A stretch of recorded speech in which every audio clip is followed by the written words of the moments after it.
Bismillahirrahmanirrahim. Alhamdulillahirabbil alamin wassalatu wassalamu ala asyrafil anbiya'i wal mursalin wa ala alihi wa sahbihi ajma'in. Alhamdulillah, bertemu kembali kita di dalam kelas pendidikan Islam. Untuk hari ini Ustaz akan mengajar tajuk berkenaan dengan sihir.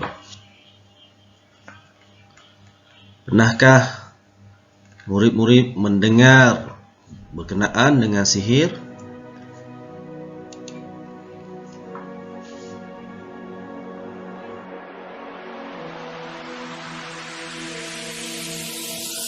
Apakah yang dimaksudkan dengan sihir?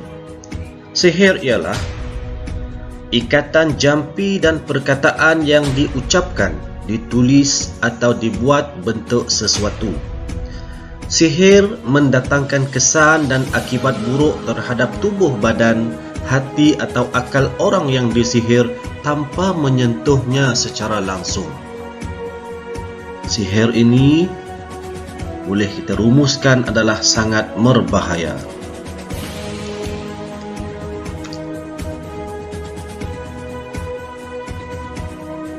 Pengharaman sihir daripada dalil hadis An Abi Hurairah radhiyallahu anin Nabi sallallahu alaihi wasallam qala ijtanibus sab'al mubiqati. Qalu ya Rasulullah wa ma hunna? Qala asyirku billah wa syihr. Muttafaqun alaih. Maksudnya daripada Abu Hurairah radhiyallahu anhu bahawa Nabi Muhammad sallallahu alaihi wasallam bersabda, elakkan 7 perkara yang membinasakan.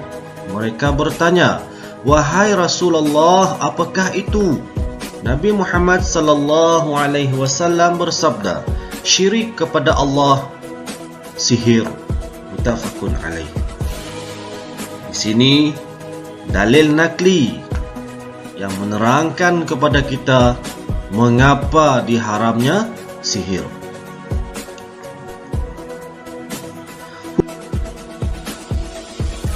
Hukum sihir adalah haram dan dikategorikan sebagai salah satu dosa besar.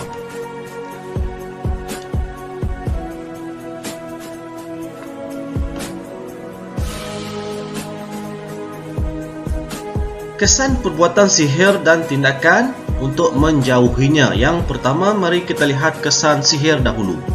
Yang pertama, merosakkan akidah. Yang kedua, mendorong sifat iri hati. Yang ketiga, membazir wang dan masa. Nombor 4, menyuburkan sikap dendam dan permusuhan dalam masyarakat.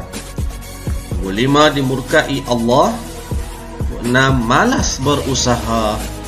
7. Hati resah dan gelisah.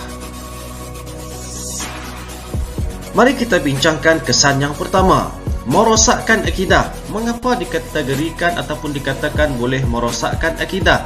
Sebab orang yang melakukan sihir ini, dia percaya kepada sesuatu yang lain daripada Allah. Sedangkan yang berkuasa hanyalah Allah Subhanahu wa ta'ala. Kemudian yang kedua, mendorong sifat iri hati. Sesuatu sihir ini dilaksanakan atau dibuat atas sebab cemburu. Okey. Itulah antara sebab berlakunya sihir. Yang ketiga, membazir wang dan masa.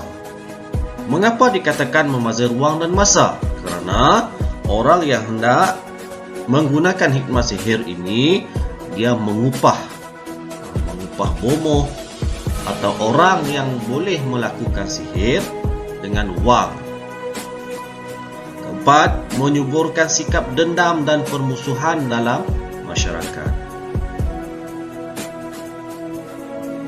Sihir ini adalah suatu amalan yang tidak baik, akan mewujudkan sifat tidak puas hati di kalangan masyarakat.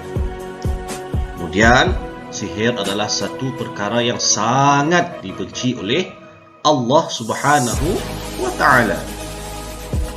Orang yang melakukan sihir ini adalah seorang yang sangat malas untuk berusaha. Kemudian orang yang melakukan sihir ini hatinya tidak akan tenang, malah hatinya akan sentiasa resah dan gelisah. Baiklah, kita teruskan lagi dengan macam mana cara untuk menjauhi sihir. Yang pertama sekali, sudah semestinya sebagai seorang Muslim, sebagai seorang Islam, mestilah mendalami ilmu agama. Yang kedua, mestilah mengamalkan Islam, cara hidup Islam dalam kehidupannya.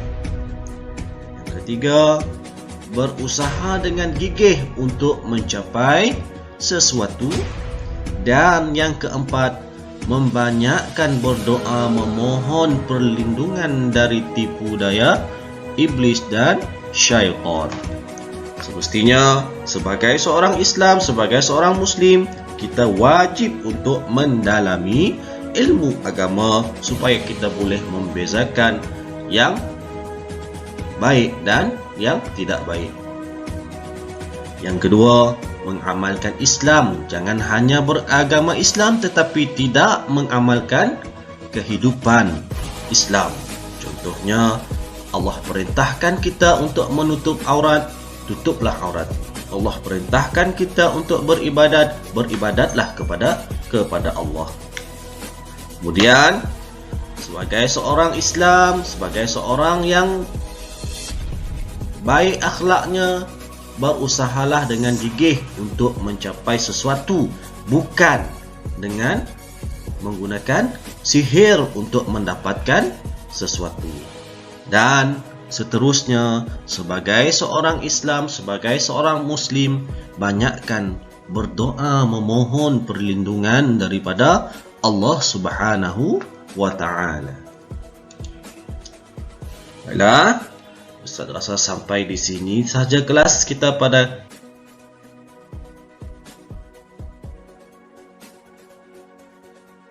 kali ini. Kita akan jumpa lagi pada minggu yang akan datang. Ustaz sudahi dengan lafaz Assalamualaikum warahmatullahi taala wabarakatuh.